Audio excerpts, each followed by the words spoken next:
Well, hello there, audience. How you doing? Happy New Year again. I hope you're well. This is your host and creator, Sena Kakpomo. I wanted to get on the mic here real quick before I introduce the guest and let you know a little bit of the format for the new season. As I mentioned in my intro to the year, we will have more and more of the guest speakers coming on, or guests on here, and less of me on the mic giving you facts. Again, because that's just what I'm seeing. The numbers show me you guys enjoy more. So I'll give you what you asked for. As far as a new format, I've decided to do a little quick pop quiz at the beginning of each of this type of episode, and telling you, so that I'll have the question. The format will be either multiple choice or true or false question. Once we get more comfortable with each other and with this format, maybe middle of the year type of thing, I might throw in some fill in the blank or short answer question, just to get just to see what y'all are thinking and get the conversation going. But for now, we'll keep it nice and easy, multiple choice or true or false, okay? If you do get the question right, or if you feel like the answer I gave you is wrong, please reach out to me. You have all the social medias listed, including our new Facebook group. And let me know that you got it right, and I'll give you a shout out. And if I did get it wrong myself, I would not mind at all getting corrected. Just let me know where you're getting your source from, and we'll correct the whole community. Okay. So essentially, for these, you will hear my voice. I'll give you the question, and then I'll introduce the guest. When I'm done with the guest and we're done with our interview, I'll give you the answer. Okay, that will be the format for the new season moving forward. That being said, let's get into the question for today. Which of these countries have the highest number of chiropractors? Is it A, United Kingdom, B, United States of America, C, China, D, Canada, or E, Australia? Go ahead and enjoy the show, and when we are done, I will tell you the answer. Hey y'all, I hope you're well. Welcome to another episode of Healthcare Boulevard. This is a podcast where we shine more light on healthcare, and our goal here is to provide more options to people looking to choose healthcare as a career path, regardless of their background. My name is Sena Kakpomo, and I am your host and creator here. I thank you for tuning in. I appreciate your support. Remember, you can tune in on YouTube or wherever you get your podcasts. Without further ado, let's get into today's episode.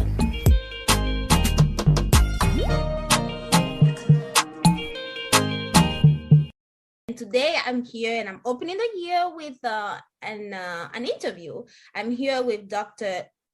Valbrun. Did I say that right? Okay. I'm here with Dr. Valbrun, who is a lot of things, and a chiropractor is one of them. I'm going to have him introduce himself, and we'll take it away. Dr. Valbrun, welcome. Thank you for having me on your podcast, Healthcare Boulevard. Let me tell you, for all of you who are on here today, I just want to thank you guys for having me on, Sanan. I really appreciate. Did I say that properly? Yes, Sena, yeah. Okay, good. I'm happy to be here on this podcast. To introduce myself is I'm not really sure what to say, but I do my best to try to be a lot of different things for the purpose. But one of the things that I can say of myself is that I'm trying to be the best community leader, the best community advocate, not just for my immediate community, but really the welfare of the masses. Mm-hmm. And so, I am a healthcare provider, healthcare leader. I am someone who is in the classroom teaching. I am an individual who really tries to make sure that their patients get better. That is really the goal for me. And I say this to my students all the time. I say it all the time. Look, try to work yourself out of a job. Try to get people better. Try to get them healthier, faster, better, stronger, the whole deal, until no one has any health problems anymore. And then you can officially say, I'm done. So that's my little intro of myself. Right. No, I appreciate that. It's always funny being a healthcare professional, because it's that job that you hope is not needed, but it's, you know what I mean? It's like, I wish there's nobody sick, but as we know, because we've been around, it's one of the most, nice to give you a job field out there. We know there's always somebody sick, and we are just happy to be able to help those and get them back to their family in one piece. Absolutely. So I really do appreciate your approach, and that's very kind. Thank you much. Appreciate it. Of course. So right now, tell us a little bit about what you are doing, your professional titles. So professionally, I am a chiropractor. I am working on board certification in neuromusculoskeletal orthopedics. It is, or neuromusculoskeletal medicine is more appropriate. Okay. So I do have some extensive training within the profession of chiropractic. I have my master's in public health. I've worked in the public health sector for years, and then decided, it was time for me to become a clinician, so I could help out a lot of the musculoskeletal issues that people face. One of the major issues that we all have to deal with across the board, whether it impacts you directly or indirectly, is musculoskeletal problems. Oftentimes a lot of practitioners just don't have the answers, and they're just trying to figure it out. And people will come into the office and they'll say, hey man, how do I get my body better?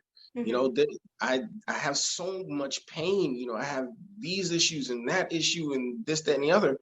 And, some people have never, and I really do say this, have never been to somebody who would understand their body on that type of a level. And so to be able to get treatment like that and to see that there's some form of recovery, that's impressive, and it's one of the things that impressed on me. I had been in a motor vehicle accident, and one of my friends was a chiropractor, and I was like, okay, whatever, no big deal.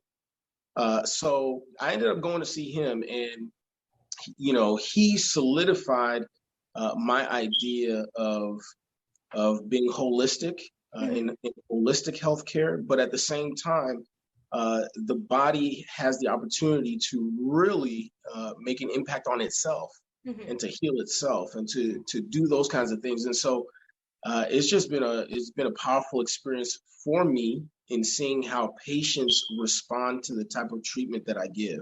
And so whenever I say work myself out of a job, it's how much more can I give to the patient so that they can really walk away not feeling good, but feeling like they have a new body. Right. That's the goal every single time. Now, is it realistic? Is it a reality? Absolutely not. Like, come on. There are certain conditions. We wish. Yeah, we wish. Yeah. I wish I was a genie in a bottle. You have the 3 wishes, and one of those 3 wishes is for you to just be better, period. The honest truth is there are certain situations where we do our best to just get you to your new 100%. And that might be 60%, but that's your new 100. And we're going to try to get you there and keep you there. And hopefully we'll find a solution to get you beyond that point. So that's part of what I do there. I am also working on my MBA in healthcare management, healthcare leadership. And so just working on those type of things there, and then a bunch of other certifications. But that's enough about the education portion of it. Mm-hmm. Now, if you had to describe a chiropractor, to describe a chiropractor, the term chiropractic really means done by hand, right? So a lot of what I do in the office is actually done by hand. It's touching the patient. You'd be surprised how many people do never get touched. I mean, they might get a little tap here and there by their, clinician, but to really, find where the issue is with your hands, to say, okay, here's your problem, and then to define and explain it to them. And I'll give you an example of a condition just so that it makes sense a little bit later. But really, it's spinal manipulation. And some people, when they hear that, they're like, manipulation, like spinal, like, what do you mean? And then they hear the term adjustment. They're like, wait a minute, what's that? Well, those terms are interchangeable with the spinal manipulation and the adjustment. Those two are interchangeable. But really, it's trying to influence the body in such a way that the body will be able to respond appropriately. And when it responds appropriately, that like your tendons, your muscles, your vascularity, your nerves, even all these different things will respond as a part of care. And so to give you an example, let's say something that's pretty common. So I'll give you a common one, and I'll give you one that's often misdiagnosed, just so that you can have a difference between the two. The first one, let's say a cervicogenic headache, right? Or let's say a tension type headache. Let's be a little bit, let's make it a little easier. Yeah. Tension type headache. Say it again. I said that's a pretty common one. Very, very common, right? Yes. So most people will, say, oh my gosh, I have a headache every single day. It's, constantly this, that, and the other, right? Now, we both know that there's plenty of reasons for a tension type headache. All right. And one of them is the number one killer, which is stress, right? So, some people, it's their head, their head posture, leaning forward, that whole deal. So if I can get that to be corrected at some form, right? Even if it's at the muscular level, right? So for those of you who are on Healthcare Boulevard right now, I want y'all to just go ahead. Now keep listening to this podcast, but I want you to type in the trapezius, right? The trapezius muscle. The trapezius muscle, yeah. Right. So, that muscle right there can cause headaches. And most people don't even associate, a headache with what people call the shoulder. Right. And so there are referral patterns that occur in the body. It might be located in one area, but it's referring to a completely different area, which is now causing something else, right? So let's say, for example, you work that trapezius out, right? Like I do a myofascial treatment, right? Or I'll do like a post isometric relaxation. You guys can Google that, all right? And then all of a sudden, the patient, their range of motion improves. It's better. In the neck, it improves, and then the headache, it gets decreased. Like those are the things that we do directly from a musculoskeletal perspective that can benefit the patient. And I mean, it's immediate, and that is, I mean, that's a powerful thing when somebody who's been dealing with it for so long and never really had a real solution for it. Right. Right. So that's an easy one. Now, the more complex one is something like a Main syndrome, also known as a thoracolumbar facet syndrome. Okay. Now, most people are like, what is that? Okay. Well, if you look it up, most people will say, oh, I have sciatic pain. But sciatic pain could be so many different things, but categorized by clinicians who are not aware. But there's so many other things that occur down in the leg, and you have to be specific to the region. And so a thoracolumbar facet syndrome or a Main syndrome, can present as back pain. It can present as buttock pain. It can go all the way down into your leg. And we have to figure out, okay, how do I differentiate the issues that this patient is presenting with from a musculoskeletal perspective so that I can improve their health status? And I can get them, and here's the thing, I may not be able to get you fully out of pain, but if I can get you to a place of functionality, that already improves your quality of life. Right. And so really, what is the function or the purpose of a chiropractor? I know I took the long road to get to this answer, but really it's to improve the functionality of your life so that you can live your best, how they love to say, live your best life, but really it's the best quality of life. So there's your answer. There you go. Thank you. What Sure. are the challenges that you face as a chiropractor?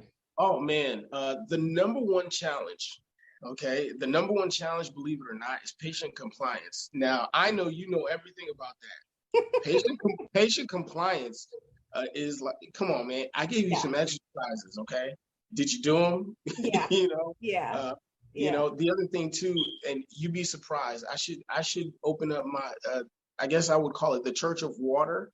And spread the gospel of water. I would do something like that, because one of the things that I tell my patients all the time, how much water are you drinking every day? And you'd be surprised. People don't like to drink water. Oh, well, I drink coffee. I'm like, no, that's a diuretic. That's not going to help you. I need you to drink some water. So it's, the patient compliance sometimes can be an issue. The other thing too is, obviously stigma. A lot of times within the profession itself, there's been this struggle and, with the medical profession and chiropractors for years. Okay. And. Oh, okay. There you go. So, yeah, fine. And I understand why, but at the same time, it's like the goal is to get people better, and so sometimes when there isn't an understanding of what someone does, we should actually go out and try to find out, to seek to understand before being understood, and so that is very important.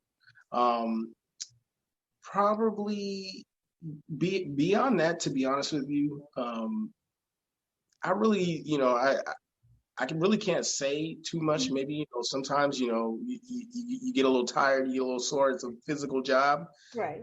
But I really do enjoy it. Okay. Now, how long have you been a chiropractor?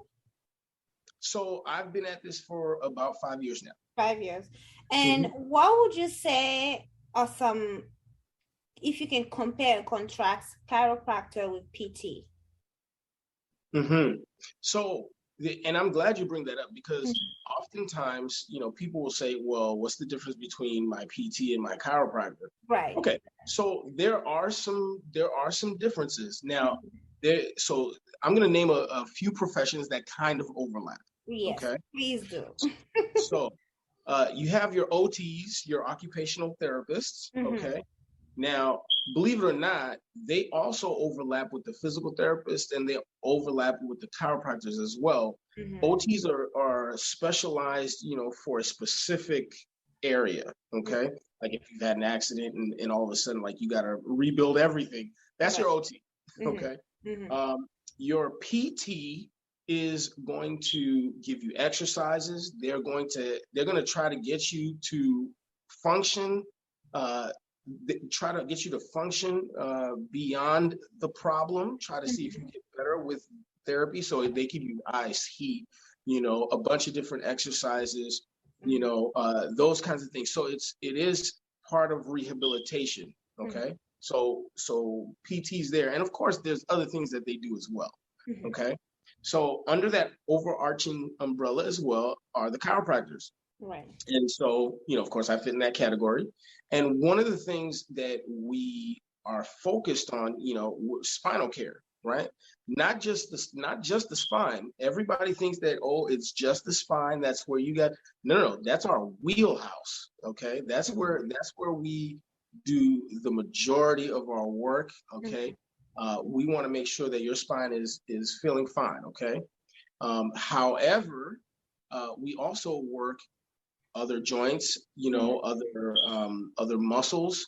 We'll deal with, even sometimes with carpal tunnels, with a double crush syndrome, those kinds of things, disc problems, those kinds of things. So we're trying to work more focused on the neurology and the muscular in the muscular portion of it as well.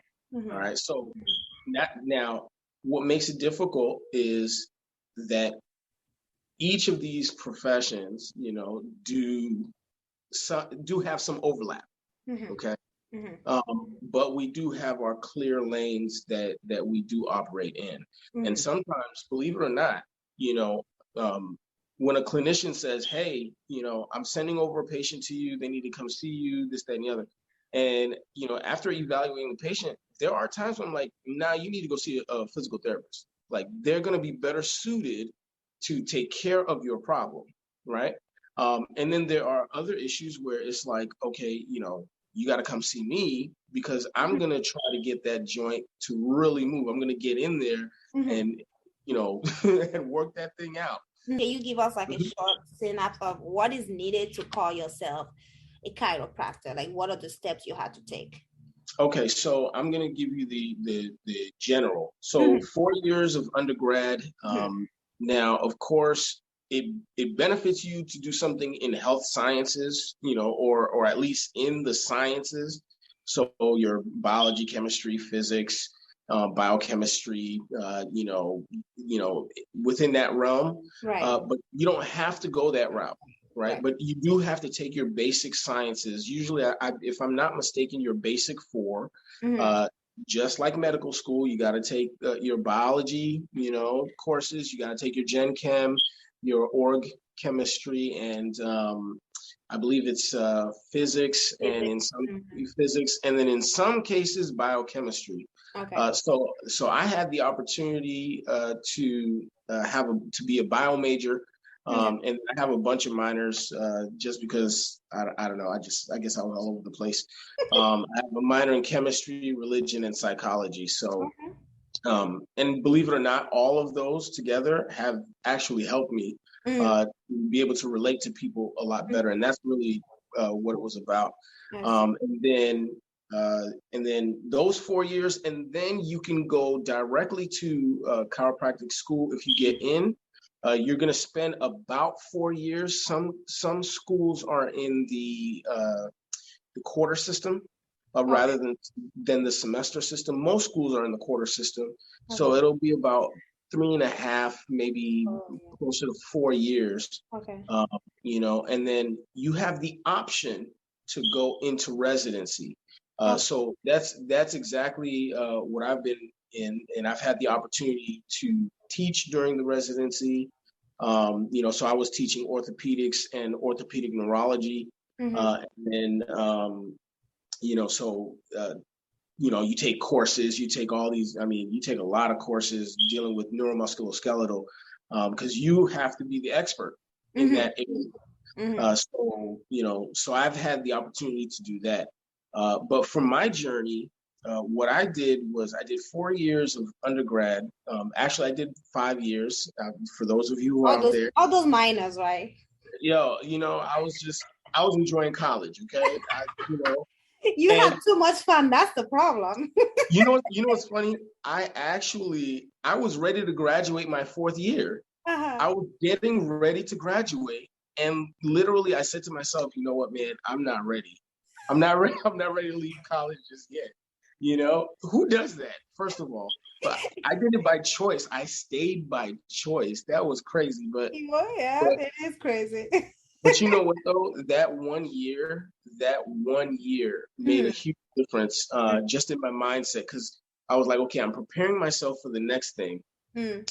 Because the first 4 years I hadn't really, even though I was doing the thing, I didn't prepare my mind for it. Mm. So, from there, went to California.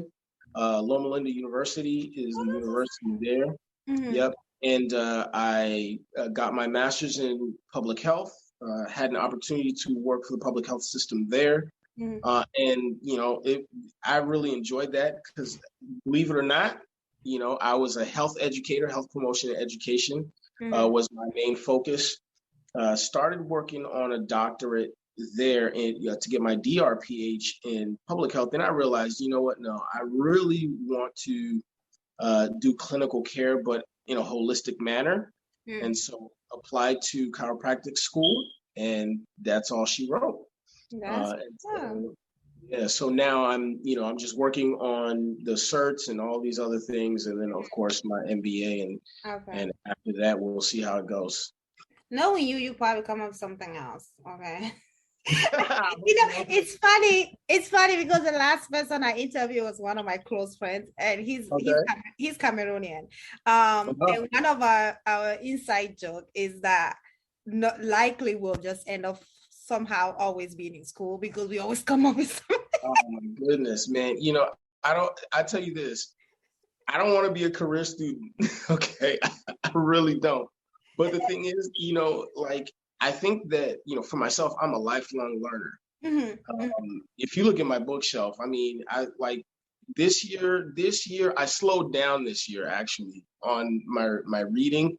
But next year, hopefully I'll pick it right back up. Mm-hmm. But I average about somewhere around 40 to 60 books a year, and the thing is, it's because, I really want to know. I want to constantly evolve as an individual.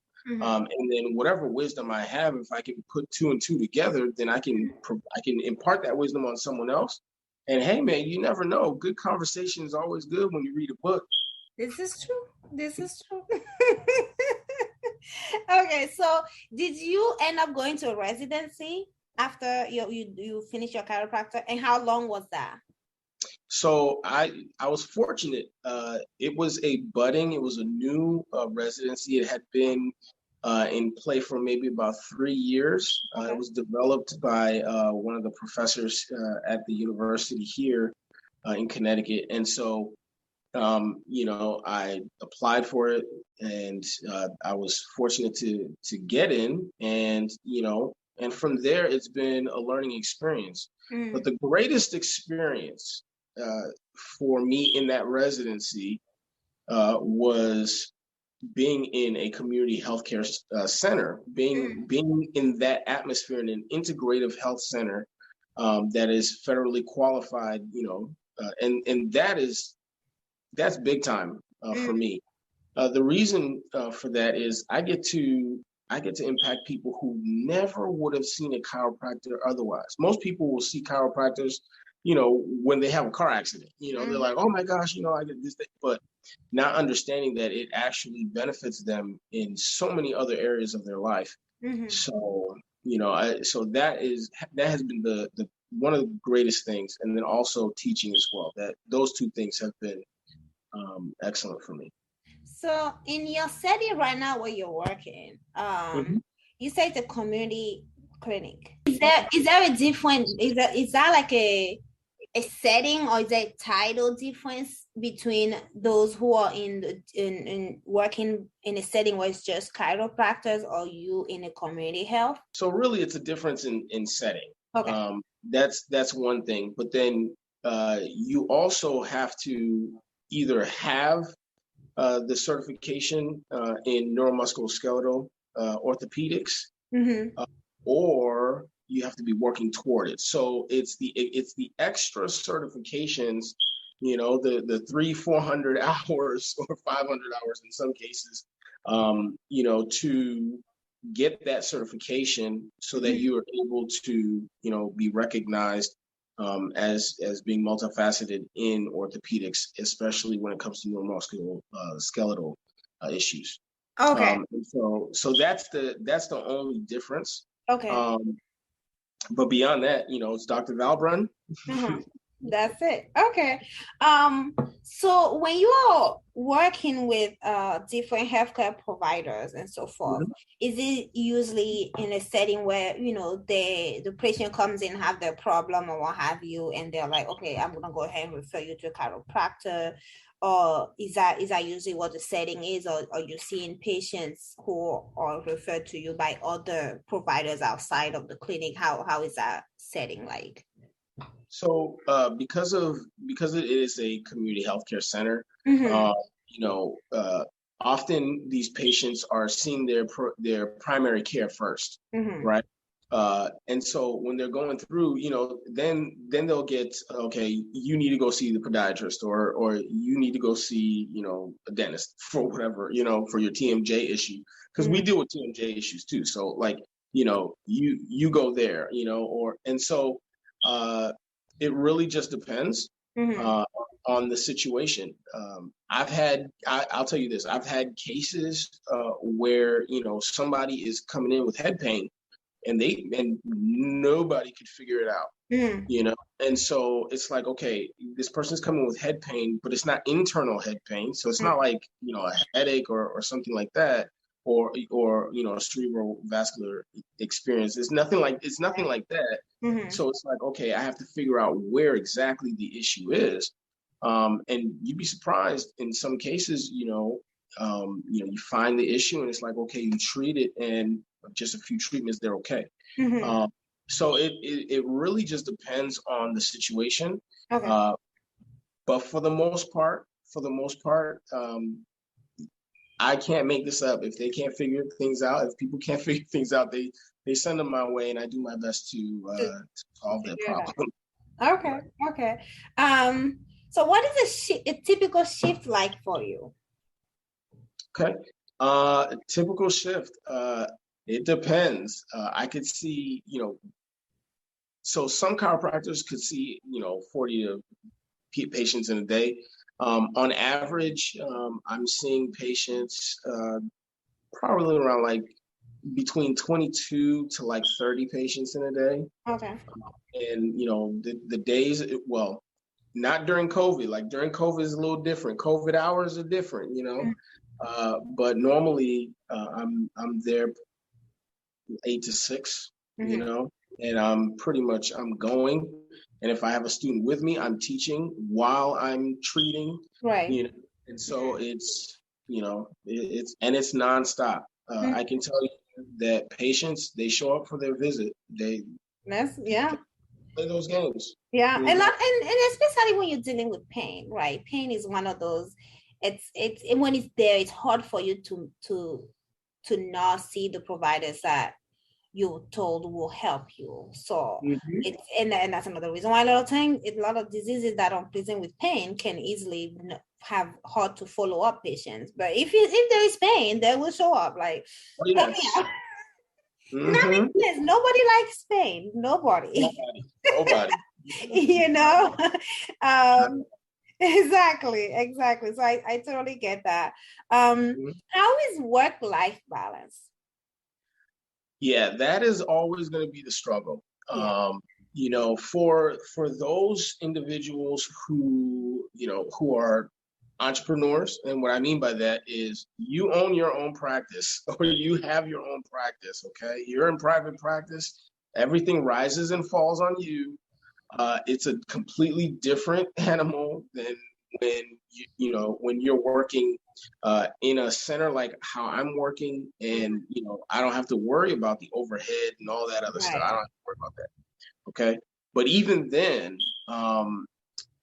it's still somewhat of a struggle because if you're tired, man, you're really tired. If you're waking Mhm. up early in the morning, Mhm. just to make sure that your knowledge is staying, on it, it's a lot of work.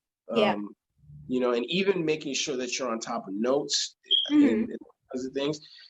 For some providers, it's like click, click, click, click, click, and you're good, right? Mhm. Mhm. Uh, but when you really have some serious cases Right. where there's a problem for everything and you have to document it all, Mhm. it really does get extensive, and so that can also be fatiguing. Mm-hmm. I think as healthcare providers, the one thing that we have to manage well is mental fatigue, Mm-hmm. because it's a constant. I mean, unless you're on autopilot, you really have to be on top of it, and you got to make sure that your well-being is good. Mm-hmm. That Mm-hmm. your physical self is good, so that you can do the job and do the job effectively. So work-life balance can be a struggle sometimes. It could be a struggle. I, But I, at the end of the day, I know that the listeners on here on Healthcare Boulevard can handle it.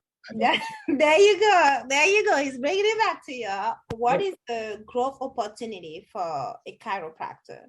It really depends on what you want to do, Mm-hmm. what you want to specialize in. There are chiropractors who specialize in dealing with pregnant women. Okay. Mm-hmm. And they use the technique, the Weber technique. Okay. And that is what they really focus on. Yeah, that's awesome. Wow. There are chiropractors, who deal with sports. Okay. Mm-hmm. And believe it or not, it's different. It's the same body, but the approach is completely different. So somebody who deals with sports and athletes, high impact type injuries, Mm-hmm. you specialize in that, and there's good opportunities there. Some chiropractors, not some, but there are chiropractors who work for your local sports team. Okay. And so some quick advice for those who want to get into that. If you are thinking about becoming a chiropractor and you want to work in sports, go to your local sports team. Work with AAA baseball or the hockey team that's nearby. Those are things that will get you in, and you get to see those injuries, man. They pile up fast. And I tell you, especially athletes, when you work on them and they get better, they are very appreciative, because it's the difference between, that, $100,000 contract. That's their livelihood. Yeah, that's their livelihood. Yeah. So imagine now, you've grown your practice, you've grown what you do. They take you along with them. So there's that too. And I mean, there's so many others too. Like if you want to get into healthcare, even healthcare administration, depending on the situation, there are franchises that are out there, and you might be the one running, these different offices. So it really depends on your entrepreneurial spirit. You have to have that mindset. You can be an associate, you can work for somebody, and that's okay too. There's nothing wrong with that at all. But you have to understand that, you have to have an entrepreneurial spirit, mindset when you come into a profession like this one. And what's for you personally, what are some of your future professional aspirations? Well, what do you want to be when you grow up is what I'm asking you. That's really interesting. Well, I would love to be at the helm of a large healthcare organization, right? So I would love to do that, and to be able to impact the many, improve the lives of the many, and to try to provide care to underserved individuals. It's one of the reasons why I'm in a community healthcare center now, because those are the people that, believe it or not, I grew up with. And I want to make sure that they get the best care they can, so that their lives can be better, and it's not just in pain and they can't afford it and all this other stuff. I want to make sure that they're well impacted, and so I believe that working in healthcare administration, in some form of leadership, I'll be able to do that, through policy and through organizational development and those kinds of things. But as the clinician in me, wants to get down and dirty, wants to get down into the trenches and help people and help them get better. So to answer your question, we're still figuring it out, but the one thing for sure is that impacting my patients' lives, impacting the lives of others is what I will be doing. All right. How do you cope with stress and burnout in the profession? Oh man, I am I'm a spiritual person. I'm a Christian. That's what I believe. And so just prayer and meditation, man. Just taking some time out to just think. Just to think.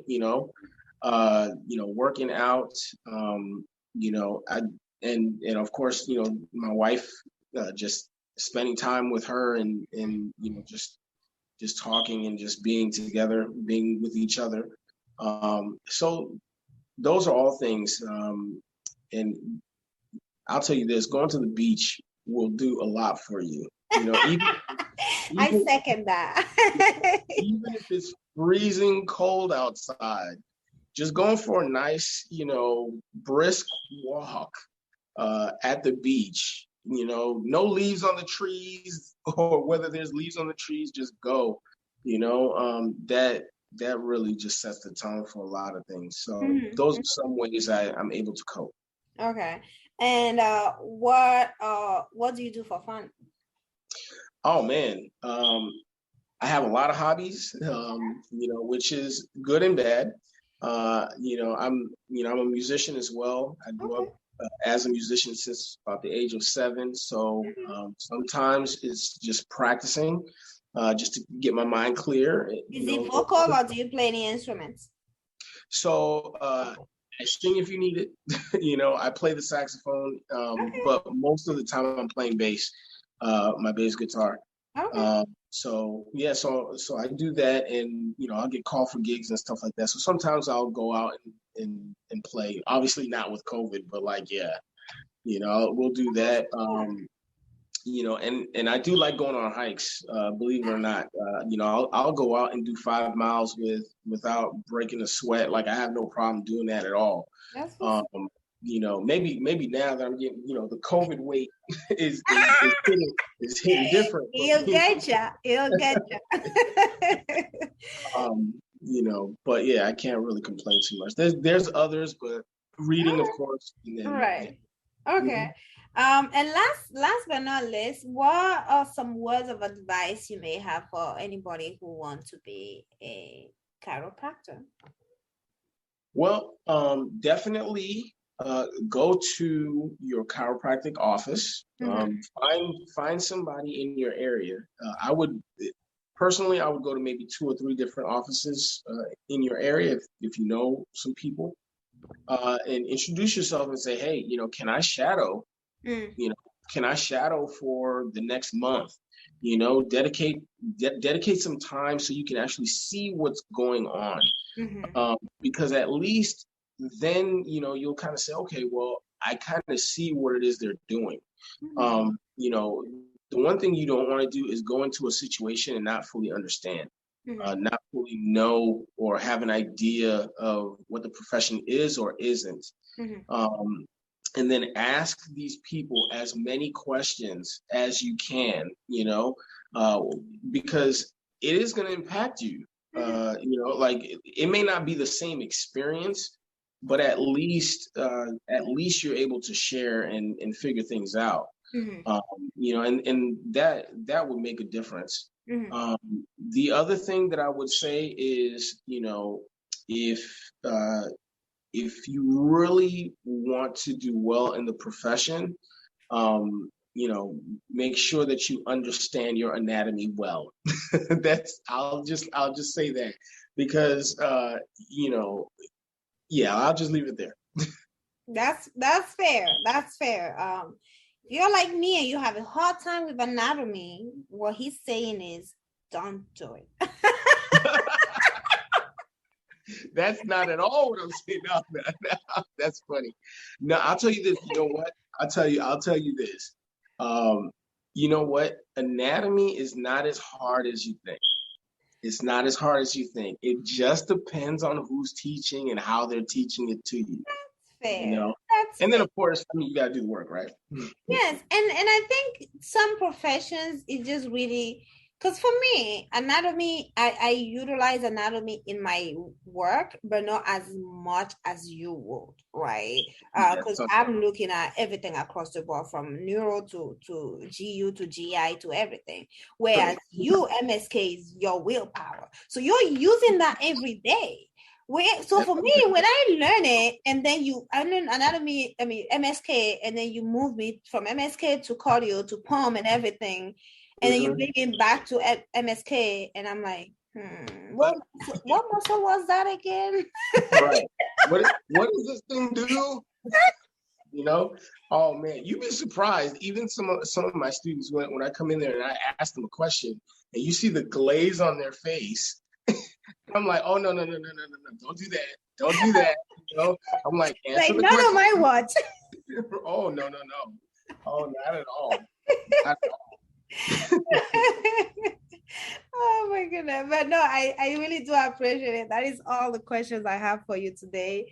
If you don't have anything else to add, we are going to go ahead and end this here.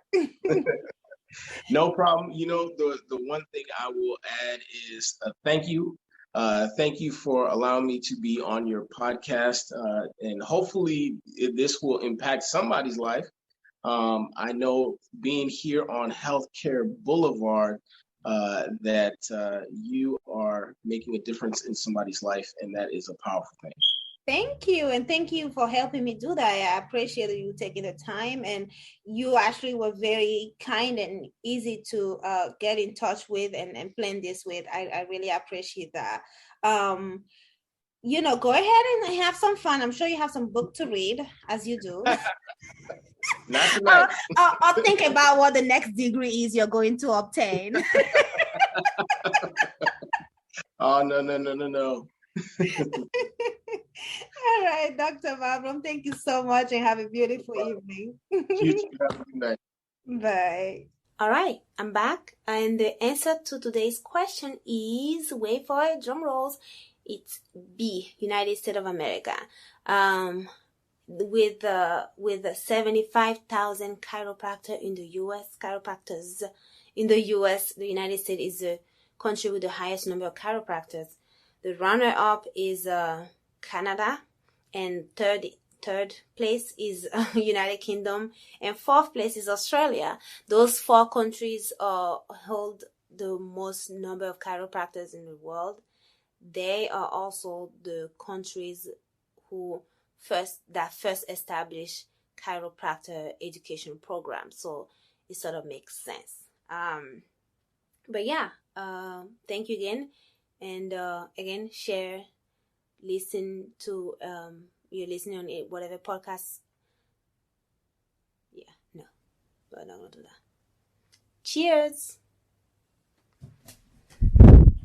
All right, that's all I have for you today. Thank you again for joining me. I appreciate you. Please subscribe, follow, like, comment, and share. And stay blessed. Bye.